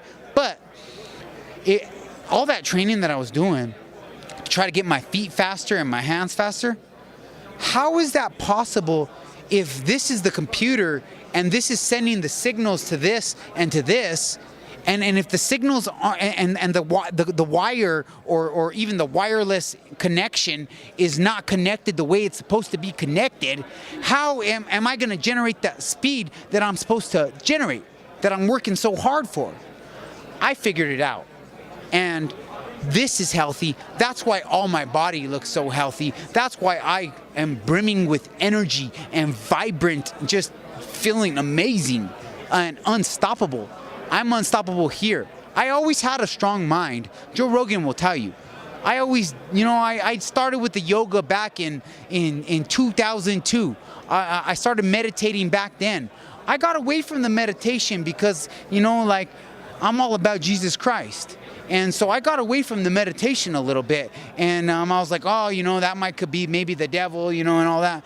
But when I went to the brain center, that's when they told me, no, this is good for your brain. It's not the devil, this is good for your brain. Just think of it as training. This is training. The way you train your body, you must train your brain. I said, oh, training's fun. I like training.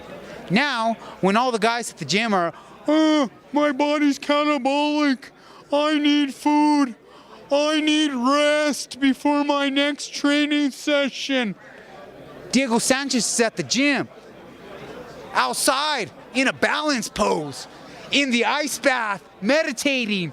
I mean, Sanchez is on point. Sanchez is coming for the belt. I'm outside saying yes, yes, yes, yes.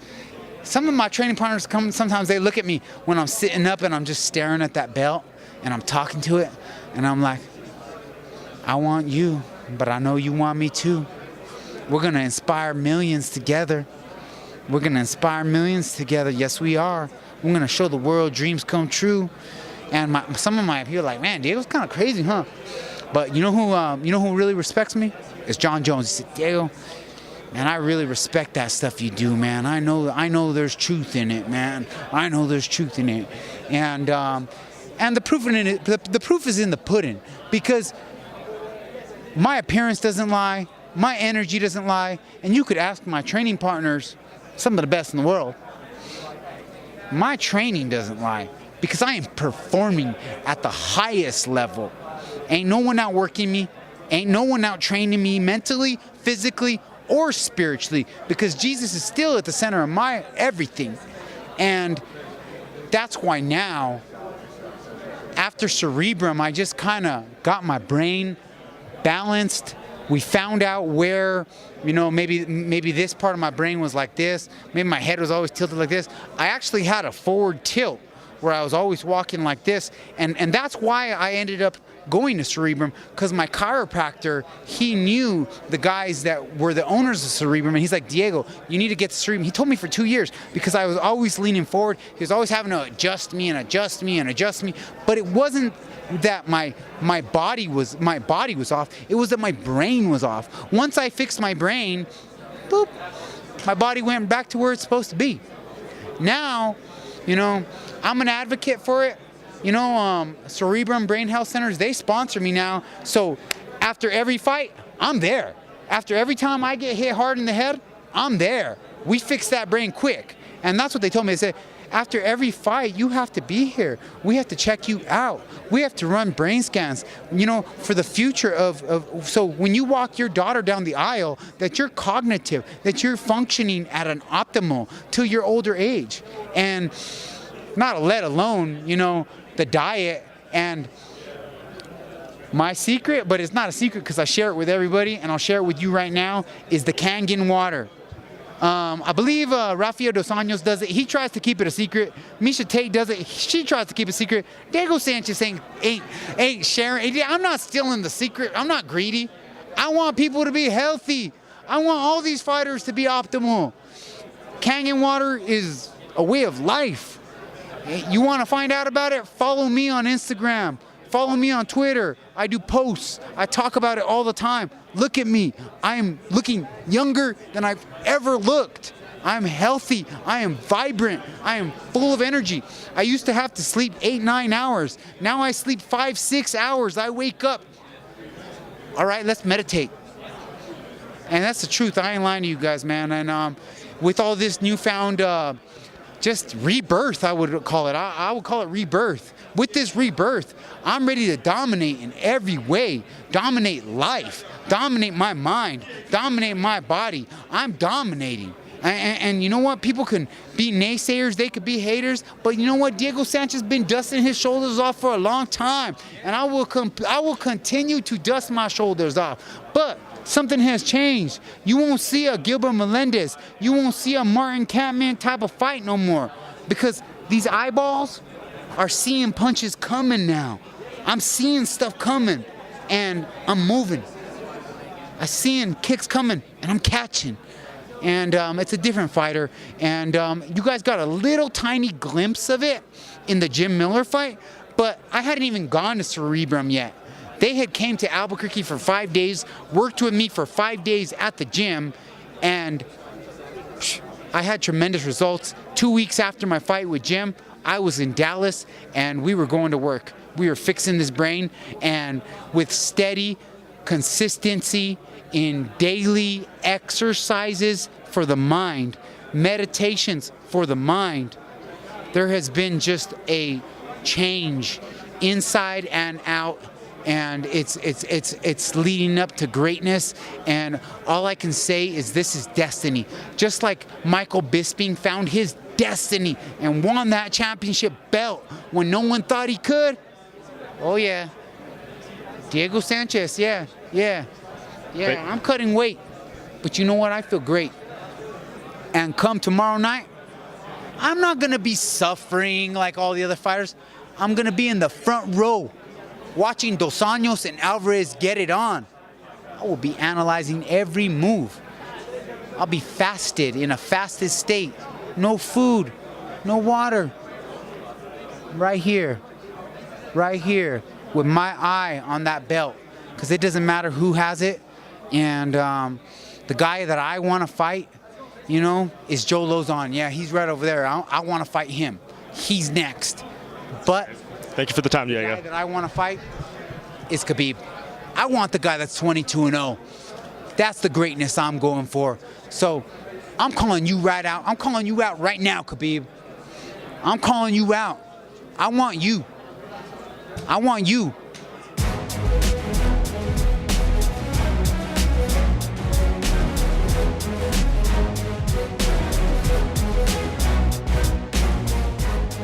Welcome back to the MMA Roadshow. That was the one, the only Diego Sanchez. We're going to share a little bit more about his experience in just a moment. But I did want to say this. If you like what you're hearing, even on a tough night like tonight, make sure you log into iTunes, rate us, review us, subscribe to us, do all that. You could do like my man right here, Flip Nips. That's right, Flip Nips. That's what's up. Gave us 5 stars.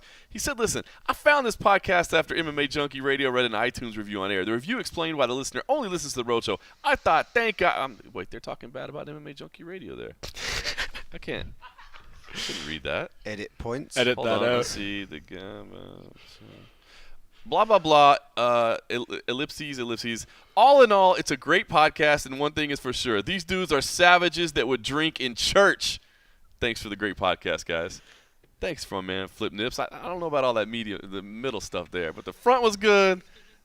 The back was good. What? I mean, the beginning and the end was good, not the front and the back. Jesus Christ, this is getting bad. All right, Diego Sanchez. I got to ask my man Simon Head because you were privy to something a little extra special.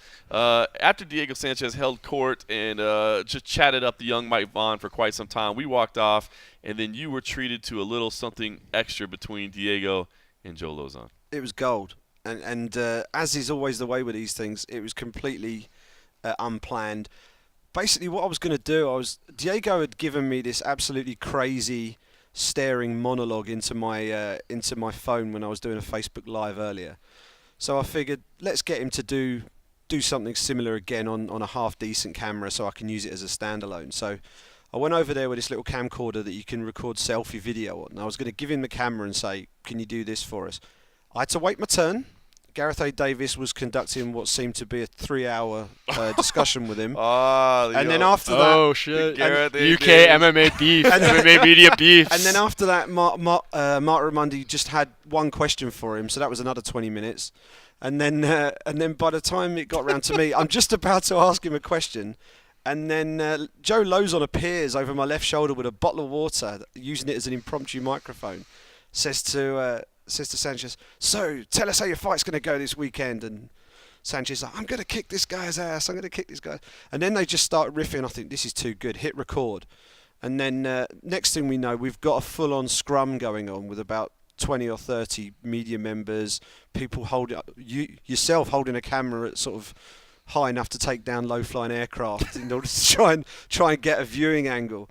And it was just, I can't, as Mike said earlier, trying to describe what Diego Sanchez says, I mean, some of it was just outright gibberish, and it made no sense whatsoever. Bite your tongue. Watch the video back on the Sun website. Wisdom. Watch the video back on the Sun website. It's up there now. Don't just watch. In fact, watch it twice. Watch it first off. Watching Diego Sanchez because he's a crazy man and he's very funny. I like your strategy for views, bro. You're like, don't just watch it once. Double watch up those twice. video plays. I'm not stupid. I might look it, but watch it again and watch Joe Lozon's face through it. It's absolutely brilliant, and it was great. It went through their fight, their commitment, their training, to spandex, to ice cream, wisdom. Alkaline water, wisdom, which I believe sponsors Mr. Angelo Reyes and That's Ricky right. Lundell's Real gym, water. real water, If and you're gonna get alkaline very water, crisp make and sure it's tasty real as water. well. Ka-ching. But yeah, it was great, and it was the one thing we come away from that media day, which there weren't that many sort of stellar moments for me personally, but I come away from that with a piece of absolute gold, and it was fantastic. That's fantastic. All right, well, listen, it's getting late in here, and pretty soon they're going to have to start setting up this room for the press conference they're going to have to be to in a matter of hours. And I'm kind of afraid that, the staff is going to come in here and wonder what the hell we're doing. So we should probably call it a night. Let's make a prediction real quick, because this thing could have all broken by the time this podcast is out in the morning. Mm-hmm. You're saying, I think you said Karen Bryant sent a tweet that she's hearing maybe Daniel Cormier took a heavyweight fight? Yeah. All right, I'm going on record right now saying Cormier shouldn't fight, but it sounds like maybe there's something in the works. I'm saying he shouldn't fight. Well, there's a difference. Do you think Gegard Mousasi is begging for it? His manager is texting me nonstop while we're sitting here doing this. He shouldn't fight, but will he fight? It's two completely different questions. So you said prediction. Okay, rather prediction. Than... I don't think he should fight. Okay. He's gonna fight. He's gonna fight. All right. Is it the main event? I mean, they already said it's the main event, right? If it's not a world championship fight, it can't be the main event. Brock Lesnar and Mark Hunt is in a world championship fight. This is very true.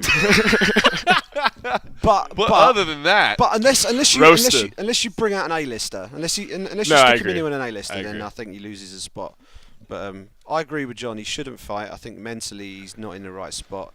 But I also think that dollar bills count for quite a lot, and he's due to cash in quite a few of those. And let's be honest, so I don't know how much that check was going to be, but it was in the millions. Yeah. And it's hard to turn down a few $1,000,000. I can't. The biggest payday of Daniel Cormier's life, I'm sure. Yeah. A lot of people thought that maybe he would lose that fight to Jon Jones. I thought he would lose that fight to Jon Jones, but regardless, win or lose, he was set to make probably more money than he's ever made in his life on one night of athletic competitions. So that probably would have set him up for the future for a long time. And a guy his age, that's just very unfortunate. So if he could even get a fraction of that by fighting a Gegard Mousasi, a Michael Bisping. Michael Bisping wants Simon Head wants Michael Bisping. That would be. I've tried to get in touch with Michael Bisping and failed miserably this evening. Well, how crazy would that be? Michael Bisping, short notice, that would beats AKA's two champions. Battle of the Fox Pundits. Right. Fox Pundit in the blue corner, Fox Pundit in the red corner, both with world championship gold. But imagine that Luke Rockhold and Daniel Cormier's corner against Michael Bisping. Brian Stan was looking pretty fit today. There you go. I mean, it could be anyone. Who knows? I'm trying to look at all the cards, and for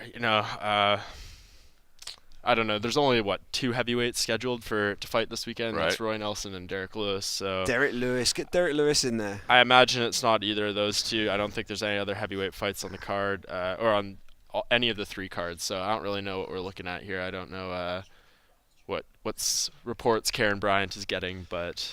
Well, we will find out shortly. I think these guys are ready for us to get it. Yeah, in a matter of hours, we will find out. We've got open workouts tomorrow morning. We've got weigh-ins tomorrow morning. We've got a press conference tomorrow morning. We've got another set of weigh-ins, and then we've got fights tomorrow night. So there's fights this week. I forgot. And we've got fights, lightweight titles on the line.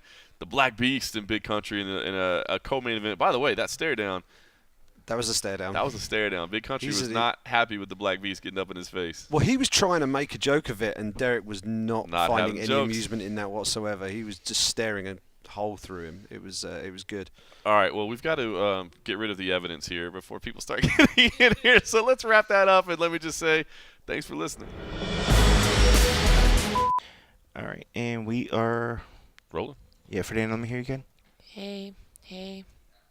All right. Can you hear me? Fair enough. All right. We're rolling. Rolling? I'm tired. That's not the way to start. I never. Where's beer? You got beer? I know. Huh? What? I told her she could have one. What, you got some here? Yeah. You want one? That's a very small bag. There's 2 beers in there. You want one? There's one. There's some. You want? Yeah. All right, let's do this. All right, we're rolling? Yep, we're rolling. Guys, there's beer if you guys want it. Oh, it tastes weird. I haven't had a Bud Light in a while. I like Bud Light, but I like almost has like a pineapple taste. Is that just my mouth? It's just your mouth. Whoa. I don't know what you've been up to. I'm sorry. I was sucking off a pineapple in the back room. It's what I call a regular Tuesday. Oh my God. This podcast will have nothing but. So what did you call him? Is he actually a UFC official? Yeah. Did you say he was Jeff a UFC Nowitzki? official? Yeah, he's a I UFC didn't vice know. president. So Is he's he? USADA, but I thought he was like a USADA. I thought it was a USADA guy. No, he works for the UFC. But he handles the USADA stuff? Yeah. How did they phrase him on the thing? Like, somebody was saying... All right, never mind. You guys are incredibly informed. What? You said it as a draft or what? Huh? Yeah, we have to. She's a very small person. Yes. No, these beers are the... How big is this? Is this like 80 ounces? It's like as big as the Eiffel Tower. Yes, that's a very good, yeah. It doesn't even put an ounce mark because it doesn't want you to feel bad that you're really drunk to drink one of these. There's no ounce marker at all. It's It just says really big. That's what she said. Yeah. You like this big blue can? Yeah, it doesn't say it. It's bizarre. Is this Brock's favorite beer? That's the one he drinks for the public, The and public, not the yeah, one he drinks not the because one he he enjoys it. yeah. That was a good one. Guys. All right, we're rolling. Yep. Thank God we were rolling on all that. So I did get a segment if we do want to throw it in. yeah. I did get something with All those right, guys. let's do that. We were rolling? Yeah. Oh, God, the outtakes are going to be ridiculous. It's gonna be nothing but outtakes in this Redonk. episode. It's gonna be redonk. Redonk.